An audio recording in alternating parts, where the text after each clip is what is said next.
Hello, everybody, and welcome once again to the Wrestling Inc. podcast. I'm Glenn Rubenstein, and this week we're going to be talking about Monday Night Raw for January 9th, 2017. We had a title change, the return of The Undertaker, the Heartbreak Kid, more build-up to the Royal Rumble, lots of stuff to dive into. Joining me, as always, Wrestling Inc. founder Raj Giri, and also from the site, we got Chris Callicutt. How's it going, guys? Doing well, guys. I'm doing good, and Matt couldn't join us here tonight at the last minute. Something came up, but he will be back next week. Yes, we just speculated in the pre-show that perhaps this episode of Monday Night Raw, finally there was an episode, Matt Morgan just could not make it through. Yeah. But, with any luck, he'll be back next Monday, and he'll be dearly missed this week. So let's jump right in and talk about the show. It was interesting. We had this opening tonight, setting up the handicap match, right? But first we had Stephanie McMahon and Mick Foley backstage. Mick got a haircut. I have to say, a lot better, 100% improvement over whatever he was rocking last week. And Stephanie brought up that The Undertaker would be appearing tonight. The last time he was on SmackDown, of course. And Braun Strowman came in yelling, freaking out. Roman Reigns, Bill Goldberg, Rollins, somebody. They're going to have a match. They set it up for this idea that, Braun Strowman is pissed off coming off his match with Sami Zayn and all the hijinks that ensued on last week's Monday Night Raw. But we go to the ring for a 2-on-1 handicap match for Chris Jericho and Kevin Owens versus Roman Reigns. And once you know it, Braun Strowman's rage overflows into that event, causing it to be postponed for later in the show. And instead, we open with Braun Strowman versus Seth Rollins. So Chris, our guest this week, what did you think of that match as being sort of the kickoff first real action that we saw during the show? The match itself was fine. It was there to sort of build Braun up still because you have a guy that can make him look like $1 million in Seth Rollins. But just going back to the opening segment, you had to give Reigns a beat down to sort of make what happened at the end of the night sufficient, I guess you could say. Yes. So the opening segment, I had mixed emotions with the whole performance review thing. I didn't buy that at all. I even put on Twitter, I'm like, are we going to get an inside look at the HR department later on? So, I didn't know exactly what they were going to do with that, with the Undertaker follow-up, but the match itself I thought was fine. That's the first time we really saw Strowman retreat a little bit after the chair shots and the chairs. So, it was fine. Nothing great, nothing bad there. Yeah, it was. I think Mick Foley comes off like a 20-year-old intern in these segments, as opposed to like a WWE legend. It just looks so bad, and I just think that this role is just doing him no favors. Yeah, it's I don't know. It's I like that it keeps the guy employed. We know obviously he needs to pay for some surgeries coming up. He's got his own health issues, so it's good that he's got the steady income. But I don't know what they're doing with the character. Every time they try and inject him into the storyline, it becomes this weird drama with him and Stephanie. And all I'm saying is, if they're doing a performance review, what a missed opportunity for the reemergence of Corporate Kane. I think that greatly would have improved tonight's episode. Wrong brand, but I think he's on SmackDown now. Hey, if Undertaker could do it, or maybe Undertaker could have worked in HR, that would have been a perfectly natural segue. Corporate Undertaker, have him come out and do the review. But I also put this on Twitter earlier tonight. I said, the guy that needs hip surgery, you have him on the loose looking for Undertaker, walking around the entire arena. That seemed a bit harsh. Yeah, exactly. Yeah, it's just the whole thing. I don't know. Raj and I were talking about this in the pre-show tonight. So tonight there was a college football game. So, with that in mind, next week, hopefully we're going to get 100% of the WWE's creative energy going into Monday Night Raw, knowing that they have lessened competition and you're going to have more eyeballs on the product. Oh. But yeah, it was something tonight. We went to Strowman versus Rollins, ended with double count out. And there we had, backstage segment teasing of Shawn Michaels in his movie that's coming out. We have Bayley and Sasha backstage talking about Bayley becoming the #1 contender, getting into it with Nia Jax, setting up the match that was going to happen later in the evening there. But then Jack Gallagher versus Drew Gulak. So I have to say with this, the vaudevillains just weep every week when this happens, right? Like they're just like, how is Jack Gallagher so over, or as over as a cruiserweight can be, as it were, and doing these flashy matches. He's got not only, the gimmick, but the in-ring performance. And meanwhile, the vaudevillains are just withering away. I mean, there's not even a, secondary show for them to go to now that they killed, I don't remember if it was Superstars or Main Event. The vaudevillains are just MIA completely. Jack Gallagher, getting prime placement on Monday Night Raw. Oh, part of that, I think, is due to Simon Gotch's doghouse placement from the fight with Sin Cara a few months ago. I don't know whether that's actually true heat or not, or why they're not getting any time, but they're actually okay. I enjoyed their work in NXT, but as far as Gallagher, he's one of my favorite new characters. I was actually fairly unfamiliar with him until he got to the Cruiserweight Classic, and instantly fell in love with the dude's work. So this was a match to get in his regular spots, the little handstand kick block, whatever you want to call it, that he does in the corner. He got his spots in. Gulak is trying to be more comedic, which is odd for the character that they introduced him with, as this sort of stern, badass kind of guy. But, we'll see what happens there. But I like Gallagher a lot. Yeah. Yeah, I thought, you could hear a pin drop like early in this match. It was so quiet, but by the end, Gallagher got over. So it's like he's getting over with the fans the more they see of him. Well, with the moves, I mean, that thing he was doing in the corner with the ropes and the upside down, I mean, it's like, if you're flipping the channels and you saw that, you would stay on to see who that guy was and what he was doing. I mean, it was different. And if, that's what the cruiserweights were supposed to be, is something truly different. And I feel like maybe they didn't push the biggest characters right from the start. I feel like we wasted all this time, with D. Brian Kendrick and TJ Perkins, who, I mean, maybe they were the most polished or the most in the WWE style that could do that, but I don't think they pushed the biggest characters, starting with the Cruiserweight division on Raw. Yeah. Yeah, So, that's true, but we also did not need to see TJ Perkins teaching Shawn Michaels how to dab backstage. That did not need to be a thing. Shawn ended up being a net negative on this show. yeah, well, he's got to promote that movie. Yeah. I watch a lot of WWE studio stuff. I think that's going to be one of the rare ones. I'm like, you know what? I could pass on that. I mean, like, it's tough for me, because I'll tell you, they showed that preview for Surf's Up 2 Wave Mania, and I was like, holy Christ, what in the heck is this? This is so badass crazy. I have to watch it, But yeah, Shawn Michaels finding God on the screen. No, I can skip that. I actually think he helped someone find God. Oh, well, there you go. Nothing against finding God. I understand him. Shawn Michaels' personal life, finding religion has been a huge step forward for him. I just think that it's interesting for the WWE to be crossing over to this specific genre of film. Yeah. Which is great, because if you're into it, it's a great film. But I don't know. I find those things a little overly heavy-handed, as they were. So we went from, we'll talk more about Shawn Michaels' segment in a minute. Yeah, TJ Perkins back with Shawn Michaels. Man, I mean, there was a lot of, like, am I insane, or did it seem like there was more backstage stuff tonight? I felt like it felt like an off episode. I felt like maybe because of Shawn Michaels' Undertaker, we didn't have as much traditional action as we do in a typical episode. But the rhythm felt very off. Yeah, go ahead, Raj. Go ahead. Yeah, I mean, there was a lot of backstage stuff, but normally if they try to include that, it furthers storylines. A lot of this really didn't, unless you want to count the Sasha Bailey, Charlotte Nia thing, which set up the tag for later. But even that's just sort of a placeholder until we get to the Rumble. So I'm not sure what purpose a lot of the backstage stuff had tonight. It was weird filler, that it felt like. Oh God, just I know. Last week, Raj? Didn't we say last week sort of set the new low?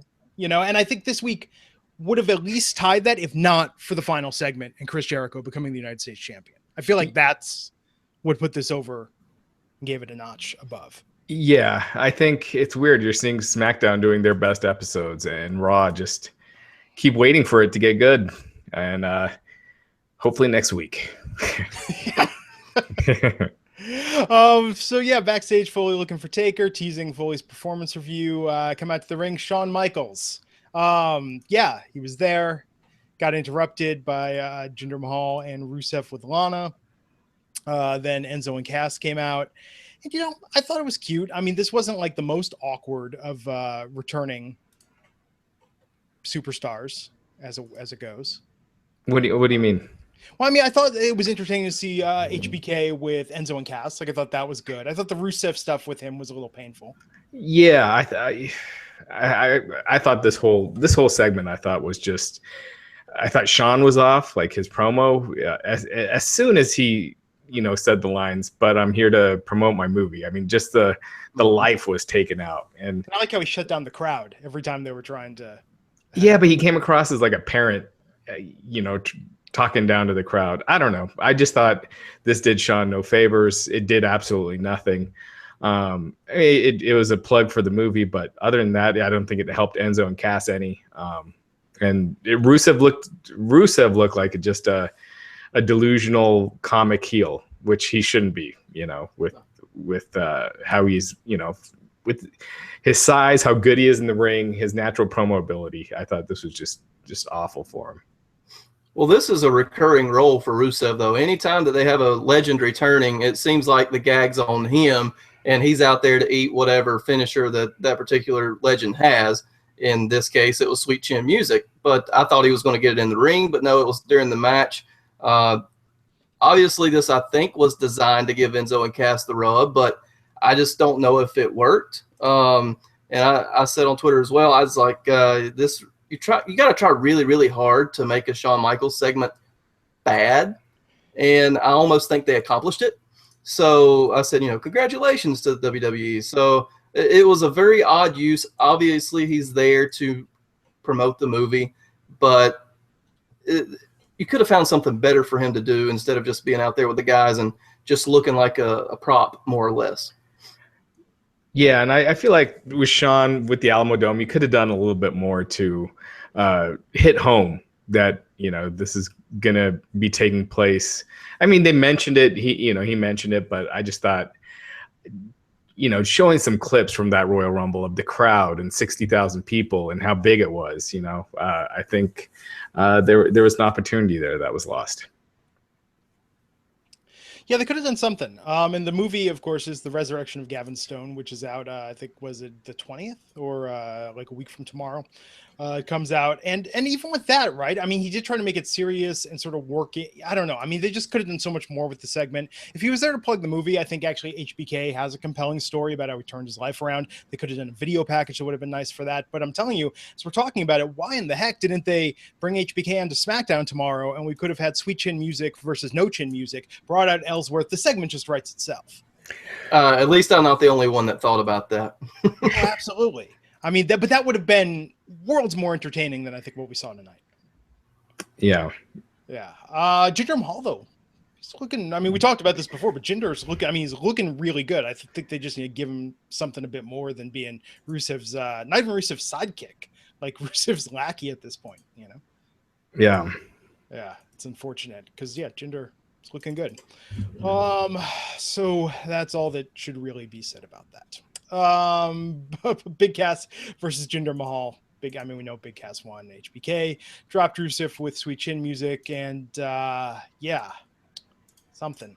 So we could talk about this because Matt Morgan is not here this week. What is up with this Emma thing? Can you give me any insight into this, Raj? Because this week, I mean, I know we're what, 2 or 3 weeks away from breaking the Brodus Clay record, maybe for the longest they've teased something without a return.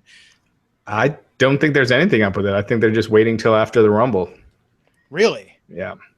There will never be a perfect time for this. I mean, did her shtick need a makeover at this point? Well, regardless, that's where they're at. Yeah. How about you, Chris? You excited for this? Emmalina?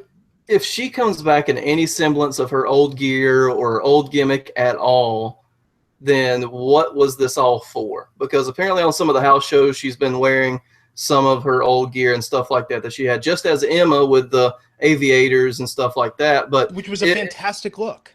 Yeah, and I saw nothing wrong with that. And even if they paired her and Dana Brooke back up, I thought that was a fine duo back in the day.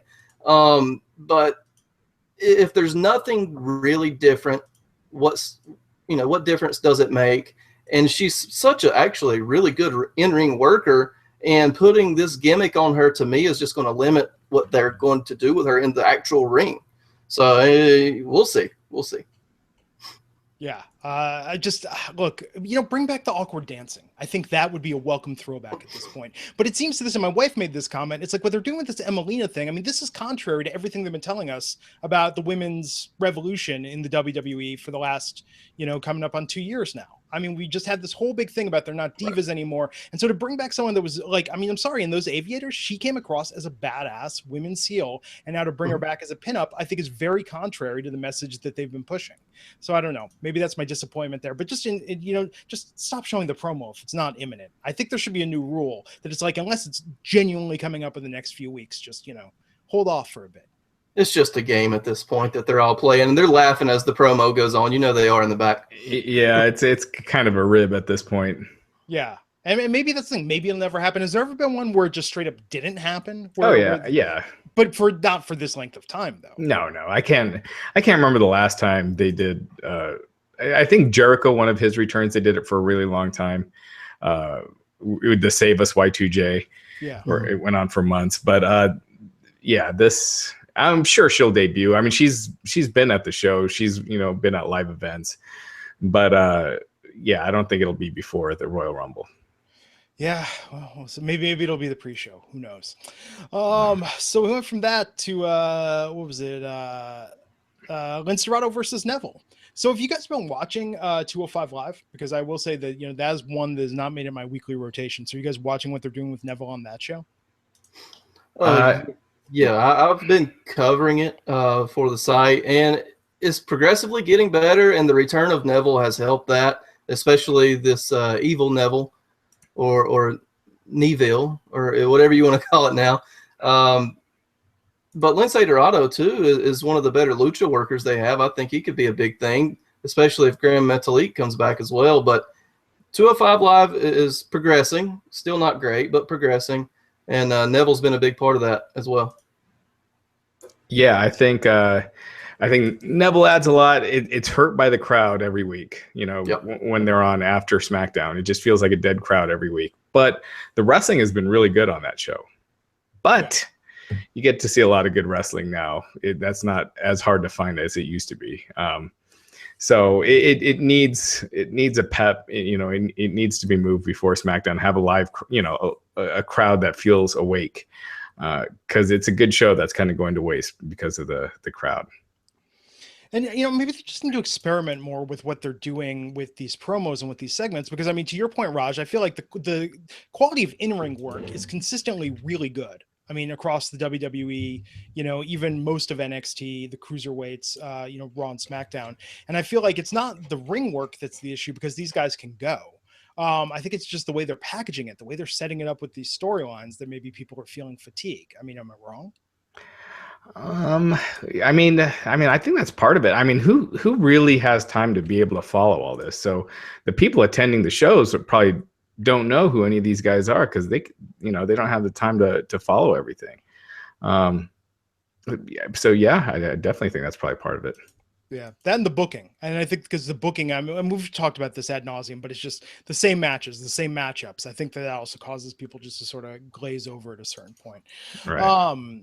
But yeah, so I don't know. I mean, but you're absolutely right. It's spread thin. I mean, it's kind of like comic books, right? I mean, there's no one out there that reads every title Marvel puts out, but I think that they are doing a good job of trying to build familiarity. But I mean, I'll ask this, Chris, to you. Do you think with the UK tournament that's coming up this week, and they're doing the promotional bandwidth on that, I mean, do you think that, between that, NXT, the Cruiserweights, Raw and SmackDown, I mean, the WWE just, once you catch up, do they just keep continuing with this expansion to make it harder and harder to be an avid fan?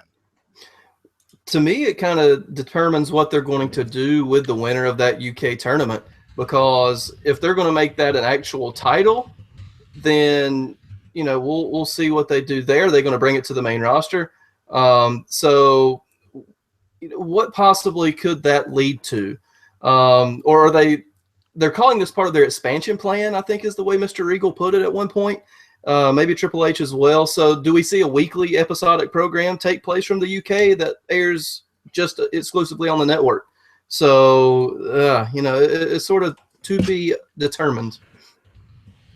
Yeah. So after Neville won that match, he was going really hard on Lince Dorado. So Rich Swann came out to save him from that, setting up what's going to roll out between the two of them on 205 Live. Then we had a segment just to talk about this for a second. Sasha and Bayley talking to Stephanie McMahon.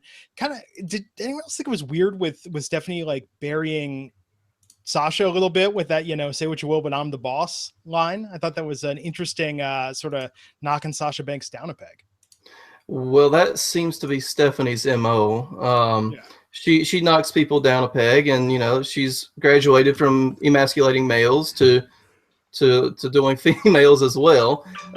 Bayley last week to Sasha this week to actually the whole team, but that's just Stephanie's MO right now. So Yeah. I don't see what they can do unless they're just trying to do the whole Daniel Bryan thing with this team and letting yeah, I mean, that has to be the storyline they're essentially copying at this point with Bayley leading into WrestleMania season. But to me, that's just a tired storyline. It worked really, really well once, and it was almost by accident. So we'll see if it works on this one.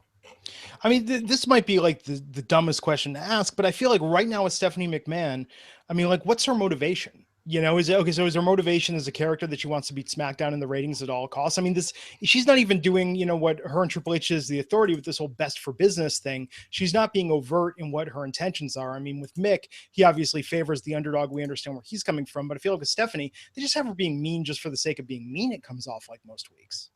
Right. It's not her being mean to the talent to motivate them to be better, to say beat the ratings against SmackDown. It's just her running them down for the sake of running them down, which to me is kind of pointless. And if you're trying to build up stars, you need to have a purpose behind what you're doing. Yeah. Yeah, and I think that's the thing. And I think the best storylines that we see told, I mean, everyone has a clear motivation and purpose. I mean, every character believes that they are right, regardless of whether what they're doing is right or wrong. Right. Yeah, I think that's it's just sort of lacking. And that's the whole thing with her and Mick, is, they've done their weird drama there. It's, Triple H hasn't been on TV in a while, and he's sort of referred to as, this absent character. I just feel that, like a coherent plot about what's going on, because with the authority, at least we kind of knew what was happening with it when it was Shane versus Stephanie on the same show. We knew what was happening, but right now it's this idea like, well, we're trying to beat SmackDown in the ratings, but Raw does that 90, not even 99, I mean like 599 out of 600 weeks that happens. So, I mean, there is no real competition there. And I think that with the exception of Raw's one victory, they haven't done much to create a real sense that SmackDown can overtake Raw in the ratings. Which is odd because it's still the fan favorite show. I mean, if you look online, all these year-end polls everywhere, people seem to prefer SmackDown vastly to Monday Night Raw. Absolutely. I mean, it's the same with me. Even I joked the other night when I covered it. I said, welcome to the A show. I mean, it's obviously tongue in cheek, but to me, that's definitely my favorite of the two big shows. But obviously, still being partial to NXT myself, even though the weekly TV is dragging on their end. But yeah, definitely SmackDown is the big show right now and the most popular, and for a lot of reasons.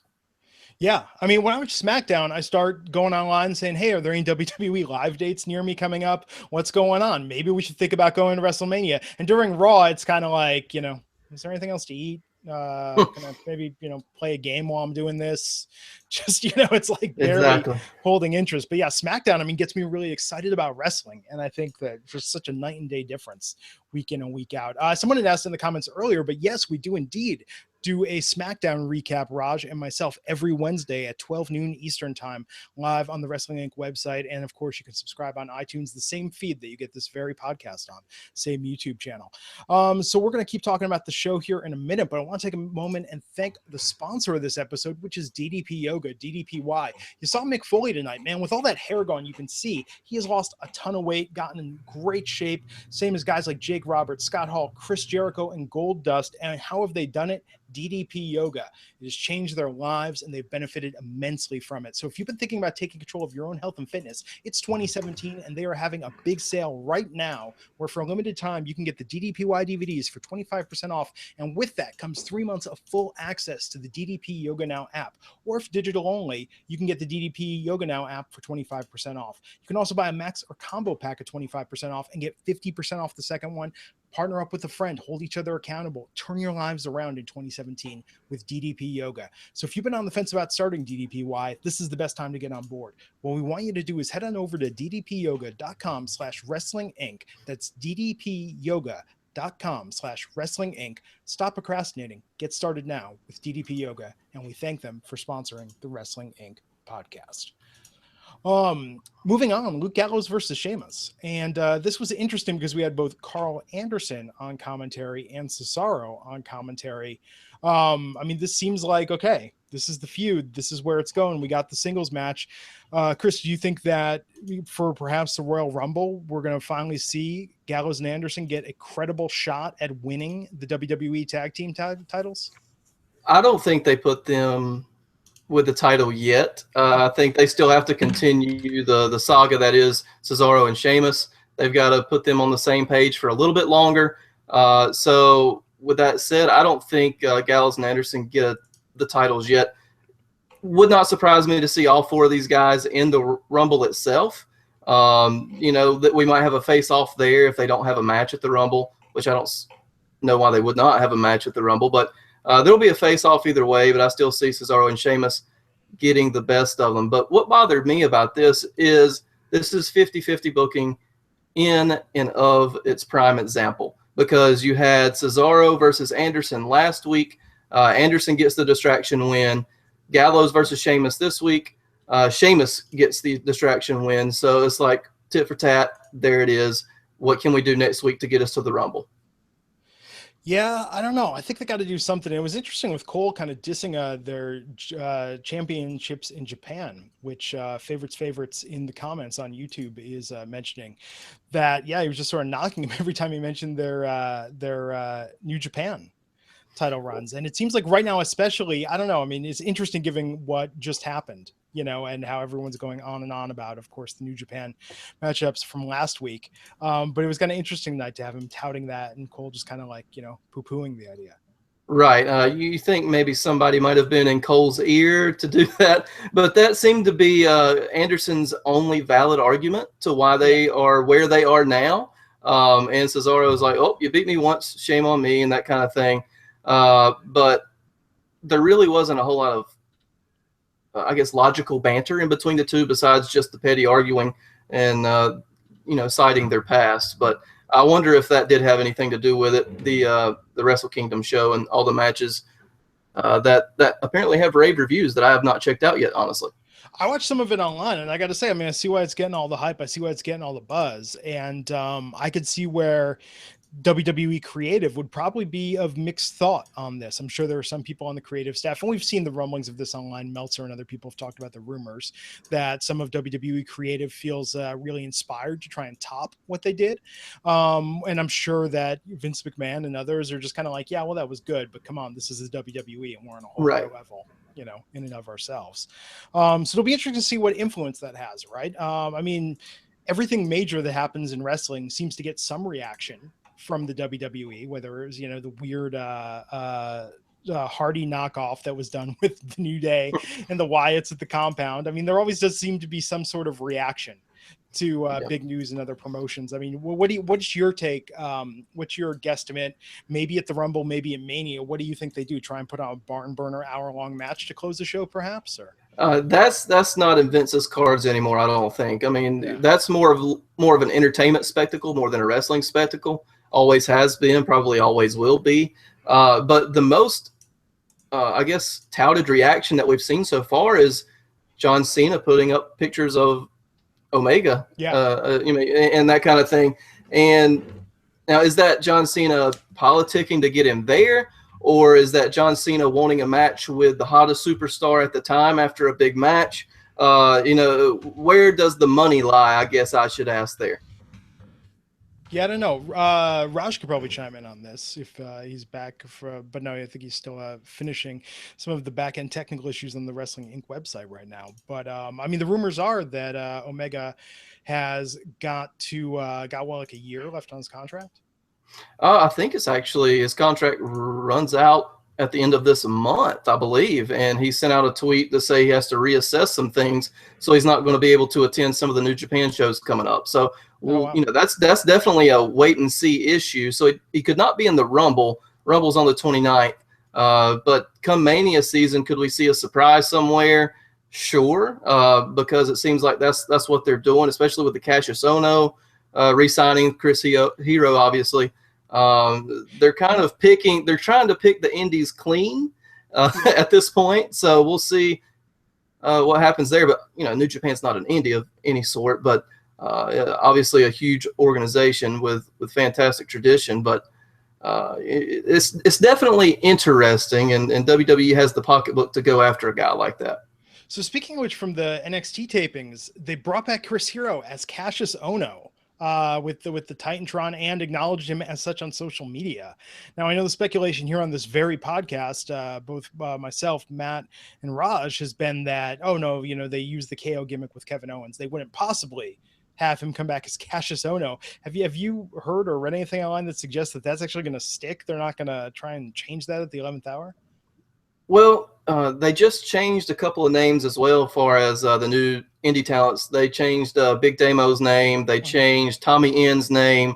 So it doesn't surprise me that they brought Hero back as Cassius Ohno, based on the fact that they already own the rights to that name. Oh, and I'm sure other people are just dying to rip that off. I mean, that's a great exactly. Name, that's up there with Lady Balls, in fact. There you go. Exactly. So, I mean, actually, it's not a terrible name. It's not a terrible name at all.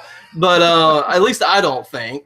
But the KO thing, obviously, you have Kevin Owens that already has that down pat.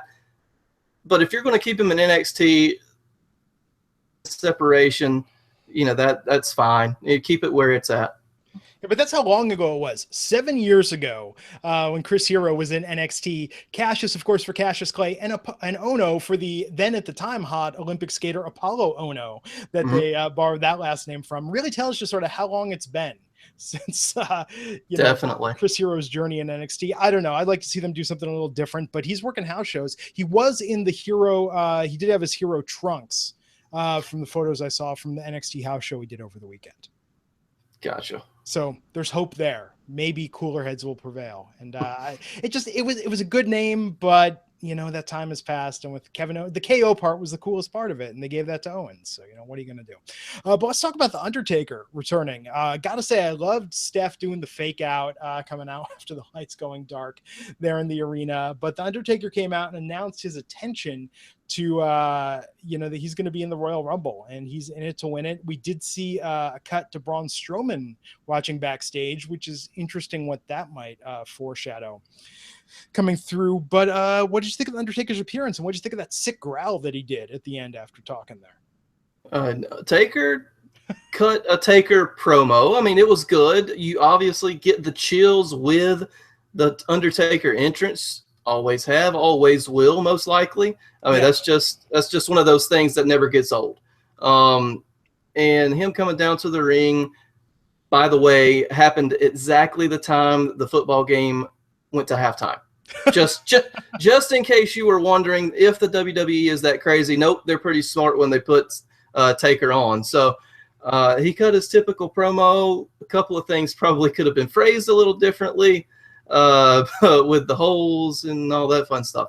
But Rest with in that, peace, yeah, the little howl and growl was interesting, to say the least. Raj, what'd you think? How'd you think Taker looked back in the ring? Feels like Taker just gets out of practice with how to do the promos and gets overly growly, and overcompensates with all the growling. But the big news is that he's in the Rumble, and when you look at this year's Rumble, I think it's the biggest that I can remember.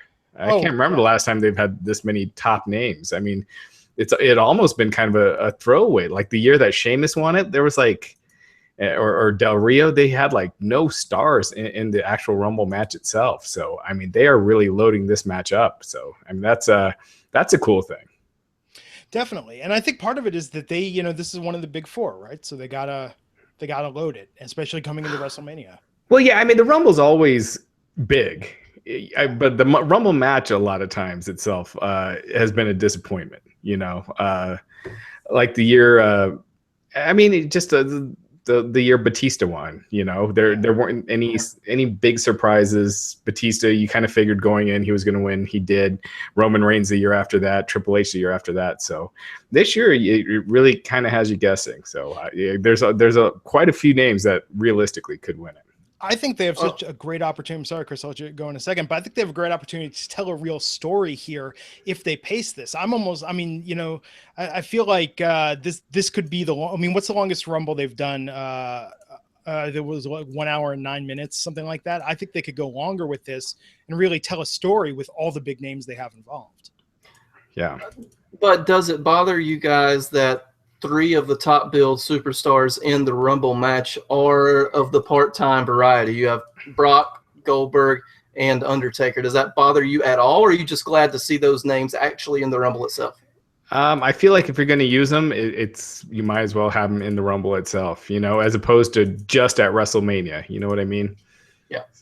So I think they can do that and have that be a portion of the match. You know, I don't think that's the main story. I mean, but that's what's so cool about this with all these names is they can tell. I mean, pardon me, not what I said earlier, a chance to tell one story. I mean, they could tell multiple stories throughout this Rumble match with all the names they have involved and everything they have going on. You have Braun Strowman, which that was an odd cutback to backstage area watching. So that seed is planted for the possibility of Mania. And then it depends on the Lesnar Goldberg angle, which direction they want to go. Who do they want to win the Rumble? Where the Mania plans go from there. Yeah, I think, and I wonder if they still totally know. I'm sure they have a general idea outside of those top 3 matches that are kind of already set. But this allows them to kind of, change their minds, by having that many big names. If they did decide to go with Roman and Braun Strowman at Mania, which I think that'd be god awful. They have that option there. If they decide to go Taker and Cena, they could have Taker win it and go in that direction. So, if they decide to get Goldberg out of the Lesnar match and have him go for the title, that option is there too. So they've set them up with, they've set themselves up with a lot of different scenarios. So if Taker gets eliminated by Braun Strowman at the Royal Rumble, is that more or less humiliating than the year he was eliminated by Maven? More respectable in some ways. Well, he did destroy Maven. That was more like a slip on a banana peel, and he utterly destroyed Maven after that. Yeah. So I thought, didn't Khali eliminate Undertaker, like dominate him one year, or was that am I confusing that with something else? Giant Gonzalez came and destroyed him one year at the Rumble, right? We're going way back, but you're going beyond my history and my brain space here. Yeah, so I mean, they've done it before where people have dominated Taker, but that would be the way to do it if you went with Taker and Braun Strowman, then you'd have to have Braun get some heat on Taker, because chances. Well, I don't know if you have Taker beat Braun. Yeah, 93 Undertaker eliminated by Giant Gonzalez in the Rumble. Which I'm old, man. The grays. That's what happens when I don't shave. For them, the rematch there. And what do you guys think the odds are that tomorrow night? Someone OZ or O1ZM said it there. I think we got 2 Tuesdays, guys. How long till Ellsworth is announced as being in the Rumble? Yeah, probably this week. Yeah, and I'm sure he will be in elimination ever. Yeah, he'll be the comedy elimination. Yeah, I don't know. That's the thing. I feel like they're stacking this so much. I mean, I'm really curious to see who the surprises are. I hope we get some call ups, some returns. I think the element of surprise is one of the most exciting things about the Royal Rumble, and I hope that doesn't get overshadowed this year. Well, a lot of times you don't have an AJ Styles every year, Yeah. A lot of the times the surprises are the DDPs, the Booker T's, and they're more fun as opposed to a long-term thing. Of course. But the AJ Styles thing, I think that right there, I think that really raised the bar and set people's expectations that we're going to see a big NXT call-up or something happen this year. I mean, who knows? I mean, it's possible. There is a if Ty Dillinger does not come in at number 10, I will be highly disappointed. I wonder, I mean, someone there on creative has to have thought of that, right? But I think that's one of those things, like the internet's just taken the idea and run with it so much that You got to wonder if it's even on their radar. But I thought Taker looked good. I almost wish now that he's aging a bit more that they would just bring him back, maybe, go back to the American Badass Taker or something, do a little tweak on the gimmick. But I like seeing him again. I think it's good, but I feel like we won't see it at the Rumble, but if he's in a Mania match, last year, even against Shane McMahon, you could tell where he's coming to the end of that career. So I wonder how much they're really going to push him with whatever they do at Mania this year. I still think Cena and Taker is the biggest Mania match you could do. Absolutely. And if you do Braun versus Undertaker, that would be a train wreck. You have to put Taker in there with somebody that can carry a match, that can call a match on their feet if necessary, and Cena can do that. Well, he was with Shane McMahon at WrestleMania, and that match was great. Granted, no, that match sucked. You didn't like that match? No, you had the two stunts, but outside of that, that was a slow moving. It was slow. It built to those high spots, and those high spots were cool. And if you didn't have Shane to do those, it would, without those spots, that match really sucked. Well, I agree. Okay, so my love for that match, obviously those spots in that match were absolutely fantastic. But I even think with Shane coming against that, it set it up well in the sense that Shane clearly, you could tell, was sort of out of his depth through a lot of that. So just the endurance, the way they sold it on that, for me, being there, and I know Raj, you were there on the floor as well, that, I was captivated throughout that entire thing. But yeah, it was definitely a slow and deliberately paced match. Yeah. With Strowman, I don't think that would be. That's not a half-hour match. No, that would be fun to watch. Cena could do it. Seth Rollins could do it. Triple H, obviously. Like the veterans, where you would have enough crowd noise that they would get into it regardless. And I don't want to see Triple H and Undertaker again, but I'm just saying that he could. But those are really the guys. If you want to have a good Taker match, for one of his last WrestleMania matches, those are really the guys. Yeah. So let's talk about Bayley and Sasha versus Nia and Charlotte. As a tag match, that was interesting, with Nia pinning Bayley, kind of changing up the matchups there and how they finished it. But Chris, what's your take on this? I know we talked earlier that with Bayley, okay, they're rerunning Daniel Bryan's storyline, in a build up to WrestleMania. But what do you think in general of sort of the women's division on Raw right now? Due to injury, I guess, and then to me, they've got one of their better workers, Alicia Fox, sidelined with Cedric Alexander right now. So they're limited literally to only 4 or 5 women on the roster that they can work with. And I alluded to this earlier on Twitter that, they build Sasha versus Charlotte last time as the final chapter, the last time we'll see it. And then who started off the match tonight? Sasha and Charlotte. I said that lasted all of what, 3 weeks, 4 weeks. So don't build something if you can't hold up to it. But their limited roster kind of leads them to almost have to do it. Right. It's the same thing that they did with Sammy and Kevin. So this is the last time they're meeting, and then they were back at it. And again, I don't mind that, because I know with your limited roster, you're going to have that, and you're going to have it relatively soon. But maybe be careful when throwing in that step. But there's just so many talented women out there that there isn't a reason why that you only have 4 or 5 women really in that division. So there's WWE, they kind of have their run of whoever they want. So it's kind of their fault that the Raw women's division has just been running on 4 women right now. Yeah, I'll say I like tonight though about that match. Did you guys notice that Nia was smiling at a certain point? It was like she was breaking her typical kayfabe sort of scowl that she does and badass thing. And I have to say, I thought it looked good on her. And I think that they could almost tweak her character a bit if they let her. Maybe they are going to let her get a little more expressive in the ring rather than just grunting and running at people and like giving them dirty looks. Yeah, she definitely looked more comfortable tonight as a character and in the ring. But she's also worked well with Bayley in the past, so she probably felt a little more comfortable in the ring. But I like her showing a little more expression. That sort of builds the character up at least a little bit more. Yeah. You know, and man, like, and that's the thing too. It's like with her, we've talked about this before. I mean, like the most motivation they've ever given her is just reciting verbatim the lines to her entrance song.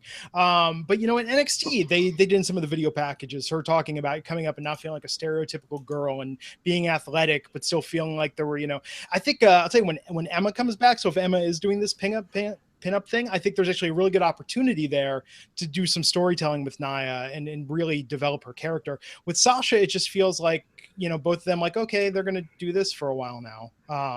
You know, that'll be maybe, what do you guys think? Maybe, will that even make the Rumble pre-show, or will that be like the Monday Night Raw after Sasha versus Nia?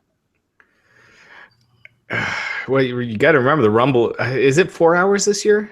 I think it is. It hasn't been announced, I don't think, but I would not put it past them. It seems like the big four have all been 4 hours here lately. Yeah, so you'll and then usually they do a 2 hour pre-show.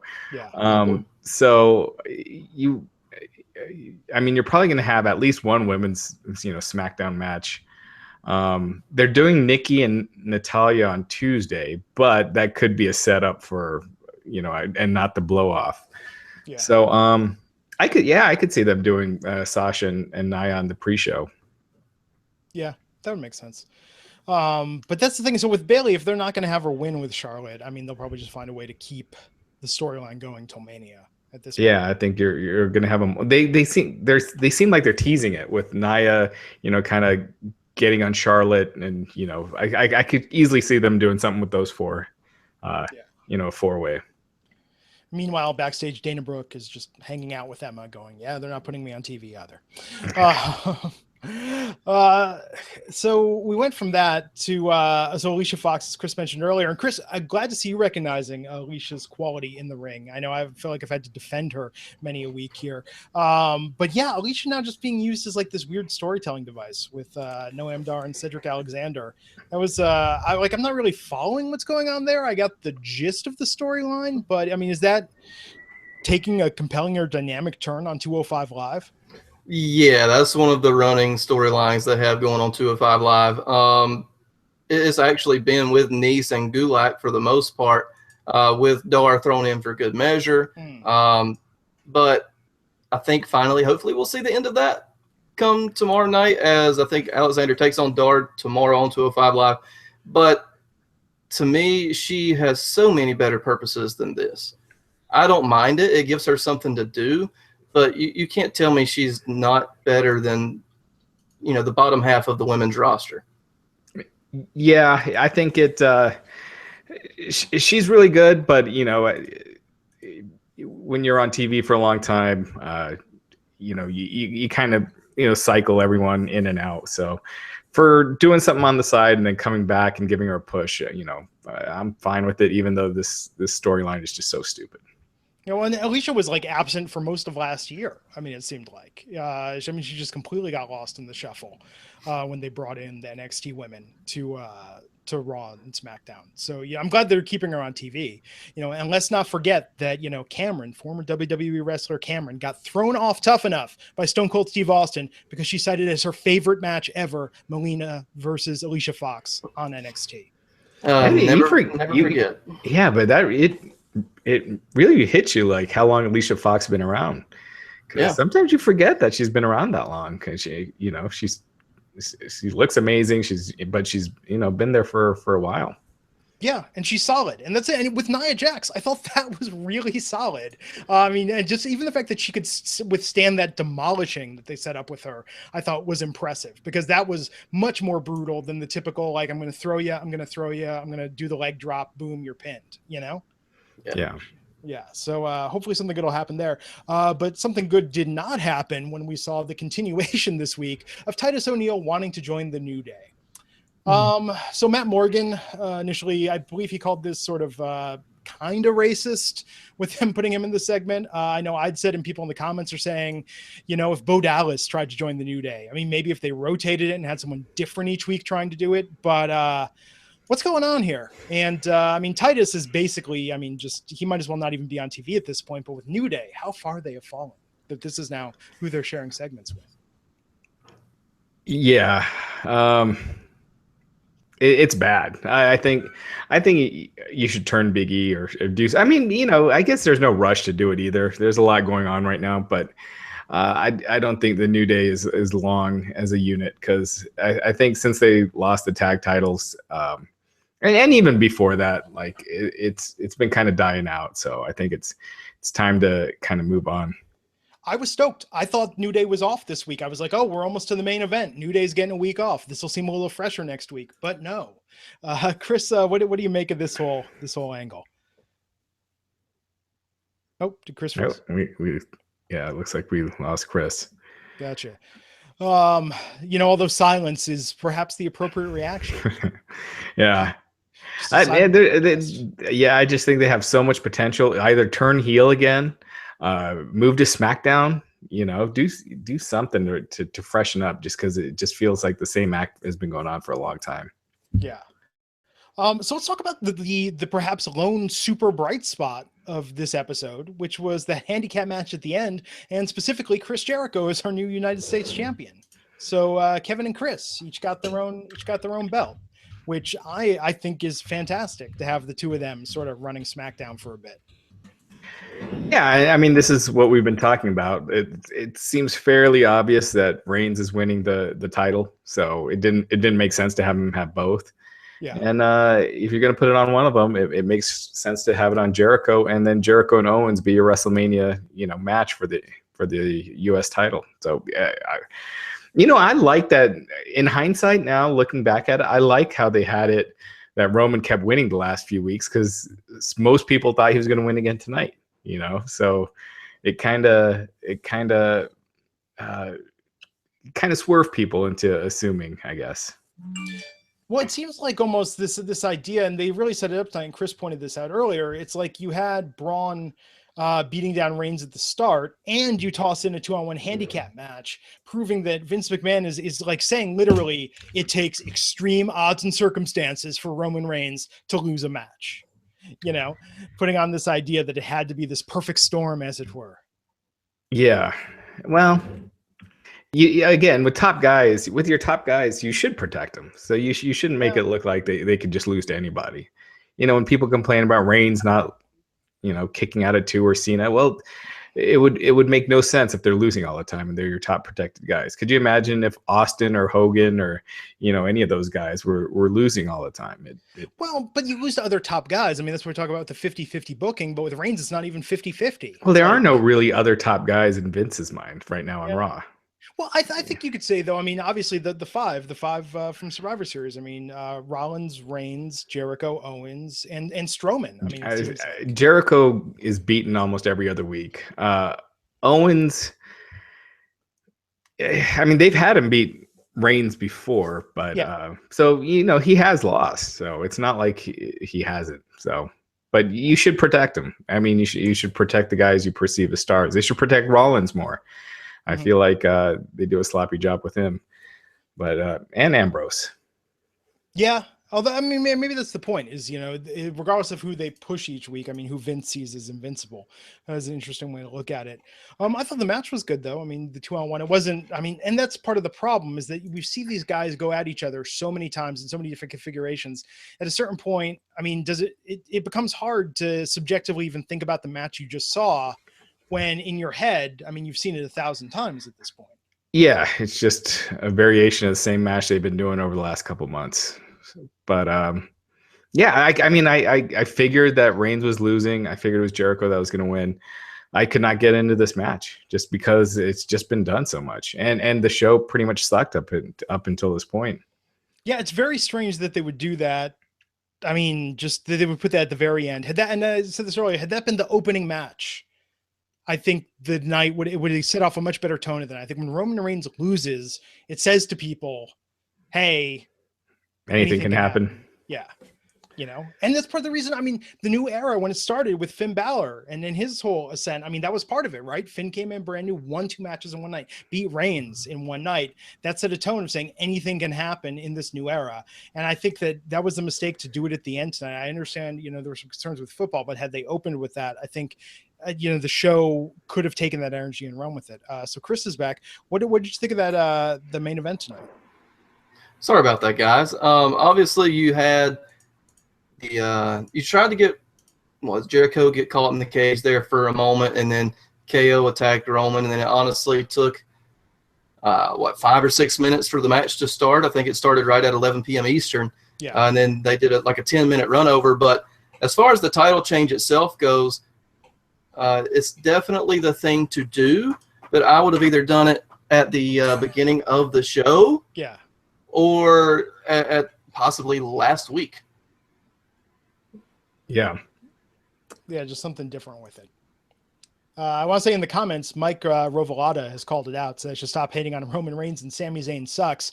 And man, just thinking about that, how awesome would it be if Sami Zayn beat Roman Reigns clean? Like, that's a match I want to see. You know, I think that's terrible. Why would you don't have your mid card guys beating your top guys? See, but I think your top faces of the company. You don't do it. It's bad business. It's all perception, Raj. It's all perception. Yeah. And for a certain type of fan, Sami Zayn is the top guy in the company. Yeah, right. You know, for everyone that goes to Wrestling Inc., I guarantee you, of Wrestling Inc. visitors, more of them see Sami Zayn as their top guy than they do Roman. I guarantee you not, because the Sami Zayn, you look at the results, the Sami Zayn articles never get as much as a Cena or an Undertaker or any of those guys. But you can't get intent from that. Undertaker's nostalgia with Cena. Are they looking at it because they love Cena, or are they looking at it because they hate Cena? Either way, it's got more interest. That's true. That's an interesting perspective on it, that, perhaps hate is a stronger attraction than love in these cases. But that's the thing, I want to see with the Royal Rumble match. So what do we got going into it right now? I mean, looking like we're going to have Owens versus Reigns for the Universal title. Okay. We've been doing that at the house shows. We've seen that match a bunch of times. Do you think that's going to close the show, or do you think they're going to close the show with the Rumble itself? Man, I think the Rumble. It's weird because both world title matches, you almost expect a title change, because Cena and AJ, you would think Cena's going over, and then with Owens and Reigns, you would think Reigns is going over. But doing 2 world title changes on one pay-per-view, I can't remember the last time they did that at the Royal Rumble when they had the split brands. I don't think that they ever did. It's rare that they did it at Mania, but so who knows? Maybe one of those won't be changing hands. I think AJ keeps it. I think it makes sense for AJ to keep it. I don't know. I feel like, Reigns at this point feels like a status quo champ, same as Cena. And I think that it just completely demolishes this idea that we're in a new era of the WWE if we're just going to go back to the guys that had the title a year ago, or at various stages. Yeah.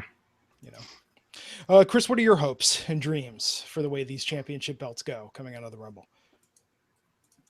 I Cena to tie a record, because I think that will possibly set up that Undertaker might potentially. Chris, you're kind of cutting in and out. All right, guys. Let me try to log back in one more time. I apologize, guys. All right. There's no way Cena's losing to AJ again. You don't think so? No. He's lost. It's 3 pay-per-views now? Or It's he's been quite a been few. by AJ? Yeah. Okay, so Cena wins, and as Chris was alluding to, ties Ric Flair, setting it up. Maybe the WrestleMania, if not this year, then in a WrestleMania in the future, Cena will break the record. So with that in mind, do you keep Owens as the Universal champ? I think Cena and Undertaker is the biggest match you could do. And I think for the world titles, it's even the WWE Championship, it's even bigger. So for me, the biggest match you could do would be Cena winning and then Taker winning the Rumble. And I think you could do AJ and Orton or something like that. I think AJ should be in a singles match, not in a multi-person match. And then with Roman, I don't know. That's a... Because Braun Strowman to me does not seem ready at all. Yeah. So. I just feel like with Roman and the way that he's booked, I mean, remember how fresh the WWE felt for that wellness violation for that 30-day period Roman wasn't on the show? No, Yeah. It didn't feel fresh.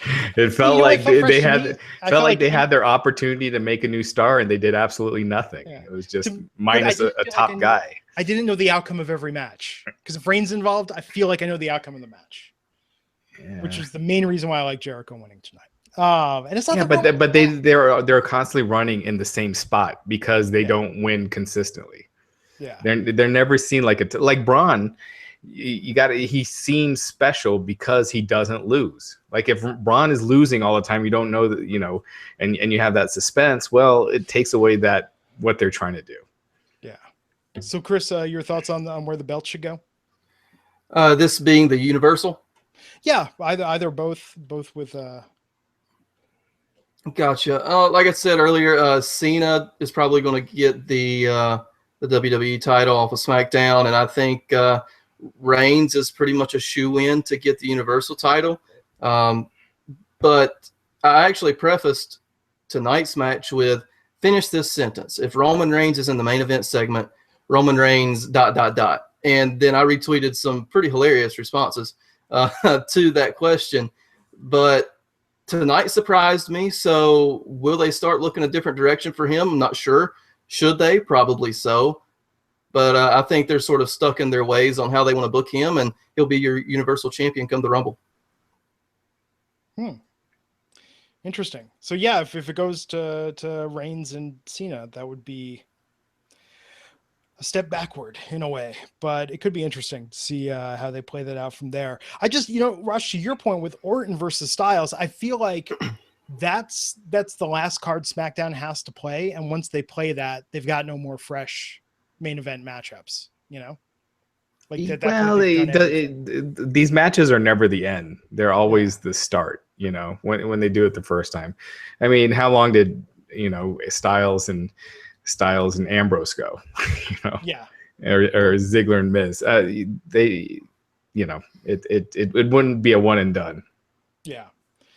Well, we'll see what happens. Do we have any? Do we have any to ask for a final thought on the episode? I feel like we've all made our viewpoints incredibly clear on what we thought of tonight's Monday Night Raw. But with that being said, Raj, are there any questions in the comments or anything we should address before we wrap stuff up here? Let's get a couple here. I know we're running a little late, but let's get a couple. I think like Vince not good. I'll just tell you, I know what just kind of ends up happening a lot.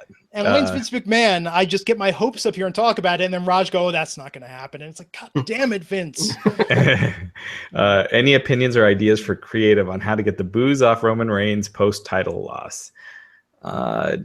Turn him heel. Keep the booze. Make him work. And if he's not working as a babyface, turn him heel. Yeah. But in a sense, with the crowd that we have today, if you turned him heel, would he not then be cheered? Probably. Yeah. But the kids would be booing him. Okay. Yeah. Yeah. He could. He's done that smart ass stuff that he did with. We saw most recently with Rusev, right? It's like he's so close. And again, I pointed this out before, but if you go back and watch early NXT, watch the Roman Reigns debut when he came out in the suit and was very conceited and egotistical. He had a natural charisma and charm. I think that worked very well for him. And it's not like they need to have him out there pulling an AJ or being like Rollins, like dissing the local sports team. I think Reigns can do it just in push it with the similar to how The Rock did and be like, he's got the pedigree, he's got the bloodline for this, and he's better than everyone else. And boom, it's a very easy thing. They don't have to have him out there setting an American flag on fire to give him heel heat. No, it would be, I think fans would be hot for it. And, even with that like response he gave to John Cena, who, on Twitter, it's just that cocky, heelish response, and I think he just has it in him. I think he'd be really good in that role, and it's time. It's been time, and that's why I don't think Vince is going to do it. But that would be the way to do it. Jose has got a great idea. How about AJ versus Finn Balor at WrestleMania? Ooh, that would be outstanding. Ooh, absolutely. No, definitely. God, and that's part of it too, man. It's like, remember that week when Finn Balor was the champion and was on the rise? Remember how fresh everything in the WWE felt and how optimistic we felt about the future? And I think that's what they're missing. They just need like one more top guy, maybe one or two more top guys that have charisma and a dynamic personality. And I think everything will feel right. It's just right now they're going to the same well again and again too much. And with the Balor thing, his character is definitely over. But if you look at the guy's in-ring work, it's not the most flashy ever. It's a lot of stomps, a lot of strikes. I mean, he's not the most flashy wrestler of all time. It's just, his personality and his character itself gets over. Yeah. Someone saying Finn's on Raw. Yeah, but they do cross promotion at WrestleMania a lot. Someone's asking about Kenny Omega. My thought is that if he's still under contract until January 31st and he wasn't staying, they'd probably do a couple rematches and have him lose. I don't think they would just remove him. So I think my gut tells me that he's staying with New Japan. He'll be back in March, and his tweet and everything is just part of the storyline. Because really, is he going to be upset about losing a predetermined match? Of course not. But the one thing that gets me is John Cena tweeting, posting those 2 images on Instagram, and he usually doesn't do that. There was one time he tweeted a guy that looked like Matt Hardy. This was shortly after, I think, one of their total nonstop deletions or something. But I'd be surprised at John Cena putting over, someone that WWE, a company that WWE sees as competition. So I can't say it for sure. My gut tells me that Omega is staying with New Japan and will be back there in March. Well, we shall see. Anything else before we take it home? Anything to look out for in the coming days? It's huge. Yeah. Cena versus Baron Corbin on SmackDown. We'll be back on Wednesday with the podcast to go over SmackDown. Yeah, good for Corbin. I mean, I respect the guy.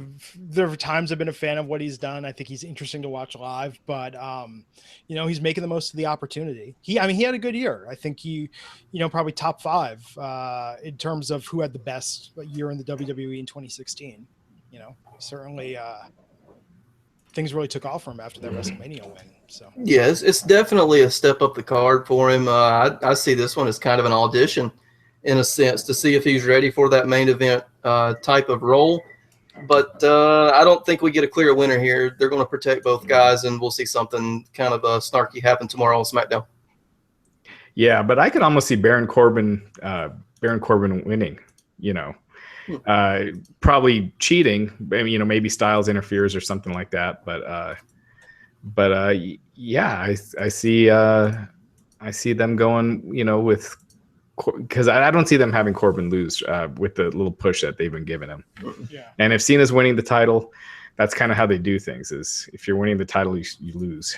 Could you imagine? I mean, they don't have the time to do this now if they're going to put the belt back on Cena at the Rumble. But could you imagine if they really had the time to have Cena go through, like a Rocky III progression of just like a series of losses? I mean, almost, similar to like Ronda Rousey, and then Cena like have to build himself back up to the championship. I mean, I think that would be a great Cena storyline, but his schedule doesn't really allow that kind of storytelling. Yeah, and then they could have done that with Cena versus The Rock Part 2, and they totally didn't. Yeah.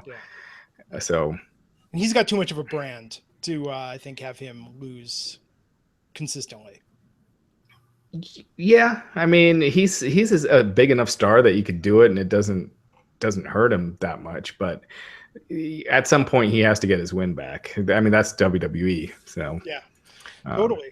Well, we'll see what happens. So thanks everyone for joining us tonight. If you like the show, subscribe on YouTube, subscribe on iTunes, leave us a rating or a comment. And Raj and I will be back here on Wednesday, 12 noon Eastern, to talk about SmackDown Live, the results of Cena versus Corbin. So until next time, everyone, Chris, thanks for joining us, and we'll see y'all back here on the Wrestling Inc. podcast. And Matt Morgan will be back next Monday night. Take care.